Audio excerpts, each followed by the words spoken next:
দীর্ঘ ১০ বছর পর আমরা আমাদের পুরনো জায়গায় ফিরে গেলাম।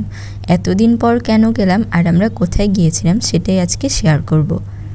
তবে আগেই বলে রাখি, এটা আমার ডিসেম্বর ২০২৪-এর ভিডিও, যেটা আমার এতদিন আপলোড করা হয়নি, যেটা আমি এখন আপলোড করছি।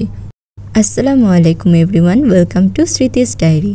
তো এই দিন সকাল সকাল আমরা সবাই রেডি হয়ে বের হয়ে পড়েছিলাম আমাদের ডেস্টিনেশনে যাওয়ার উদ্দেশ্যে।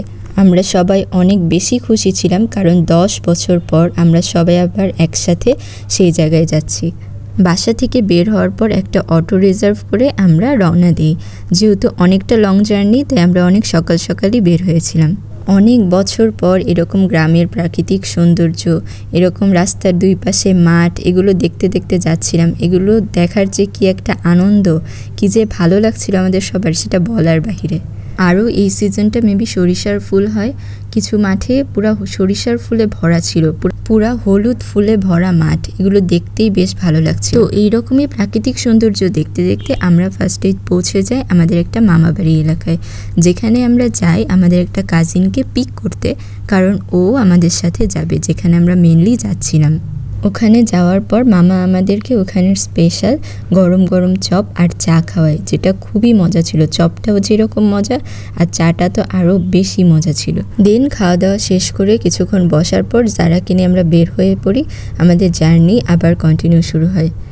অনেক ঘন্টা জার্নি করার পর আমরা পৌঁছে গেলাম আমাদের সেই চিরচেনা এলাকায়, যেখানে আমরা এবার আসলাম প্রায় ১০ বছর পরে। বাস থেকে নামার পর আমরা 2টা ভ্যান নিয়েছিলাম, কারণ আমরা অনেক বেশি মানুষ ছিলাম। তো ভ্যান দিয়ে যখন আমরা যত গ্রামের দিকে যাচ্ছি, তত মনে সবার ভালো লাগা আরও কাজ করছে। এই রাস্তার আশেপাশের বাজার, মার্কেট সব কিছু দেখে আমাদের এত ভালো লাগছিল, কারণ সেগুলো তেমন কোনো পরিবর্তন হয়নি। তো আমরা যেরকমই দেখেছিলাম সেরকম অনেকটাই ছিল। আমাদের অনেক স্মৃতি মনে পড়ছিল, কারণ এগুলোতে আমাদের অনেক অনেক অনেক স্মৃতি জড়িয়ে সবার। রাস্তার দুই পাশের মাঠ, বাড়িঘর, পুকুর সব কিছু আগের মতোই আছে। তো এইসবই আমি, জুনি, তুলিগুলো দেখে তুলি তো পুরো ইমোশনালি হয়ে গেছিল।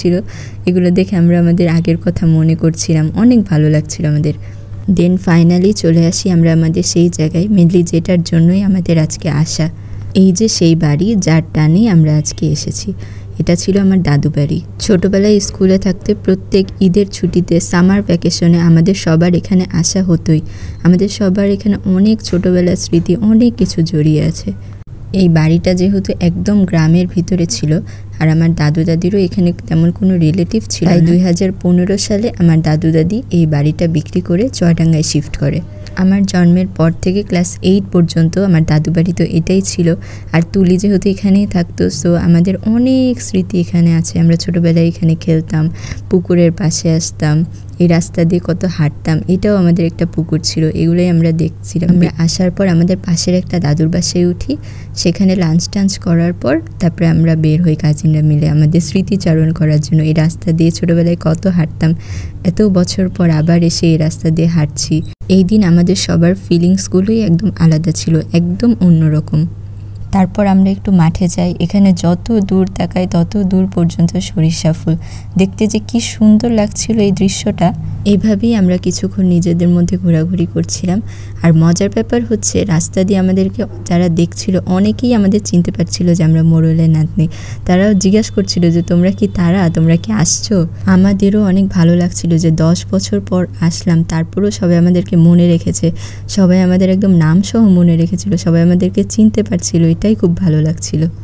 এরপর বিকালবেলা আম্মু চাচিদের সাথে আমরা বের হয়ে পড়ি আমাদের পাড়া প্রতিবেশী যত চাচি দাদি ছিল সবার সাথে দেখা করতে। সবাই আমাদের দেখে এত সারপ্রাইজড হয়েছে আর এত খুশি হয়েছে। সবাই আমাদেরকে দাওয়াত দিচ্ছিল, বাট আমরা তো গিয়েছিলাম একদিনের জন্যই, তাই সবার সাথে একবার করে দেখা করে আসছিলাম। খুবই ভালো লাগছিল এই মোমেন্টসগুলো।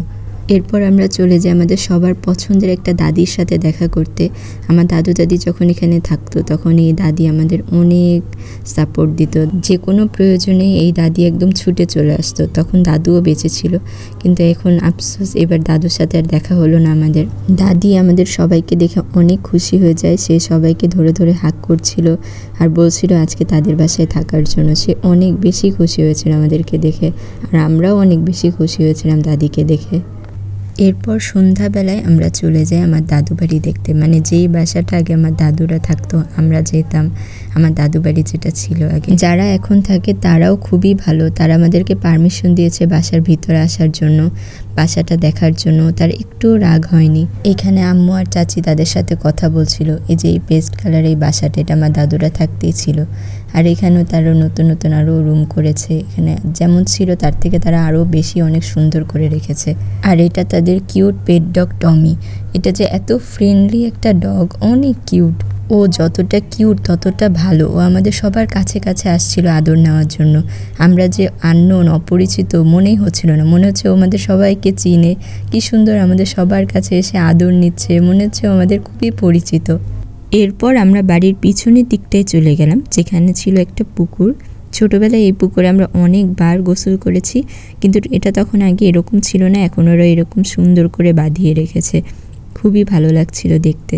বাড়ির পেছনের উঠানটা বেশ অনেকটাই বড়, তাই এখানে অনেক অ্যাক্টিভিটিস ছিল, যেমন দোলনা ছিল, এখানে তুলি আর গুগি দোলনা খেয়েছিল।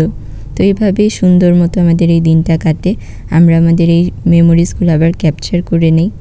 এই বাড়িটা দেখতেই মেনলি আমাদের আশা।